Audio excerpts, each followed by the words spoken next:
நண்பர்களே, today special தேங்காய் சாதம் எப்படி செய்யறதுன்னு பார்க்கலாம் வாங்க. ஒரு பாத்திரத்தை அடுப்புல வச்சுட்டு அது நல்லா சூடான உடனே எண்ணெய் ஊத்திக்கோங்க. தேங்காய் சாதத்துக்கு தேங்காய் எண்ணெய் ஊத்துனீங்கன்னா இன்னும் நல்லா இருக்கும். பட்டை, கிராம்பு, ஏலக்காய், அன்னாச்சி பூண்டு எல்லாத்துலயும் ஒரு 4 பீஸ் போட்டுக்கோங்க. பச்சை மிளகாய் ஒரு 3 போட்டு நீல வாக்குல வெட்டி வச்ச வெங்காயத்தை எடுத்து இது கூட போட்டு வதக்கிக்கோங்க. வெங்காயம் நல்லா கோல்டன் ப்ரௌனா வதங்கணும், அப்பதான் நல்லா இருக்கும். இது கூட 2 ஸ்பூன் இஞ்சி பூண்டு பேஸ்ட் போட்டு அதையும் நல்லா பச்சை வாசனை போற அளவுக்கு வதக்கிக்கோங்க. 1 கப் தேங்காய் பாலை இது கூட ஊத்தி கலரிக்கோங்க. தேங்காய் பாலை வந்து நல்லா திக்கா அரைச்சி வச்சுக்கோங்க.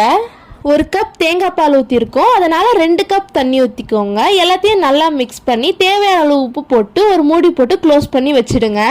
1.5 கிளாஸ் அரிசி ஊற வச்சிருக்கேன். அரிசி நல்லா ஊறினோடனே இது கூட எடுத்து போட்டுக்கோங்க. தண்ணி ரொம்ப நேரம் கொதிக்க கூடாது, லைட்டா சூடான உடனே அரிசி போட்டுருங்க.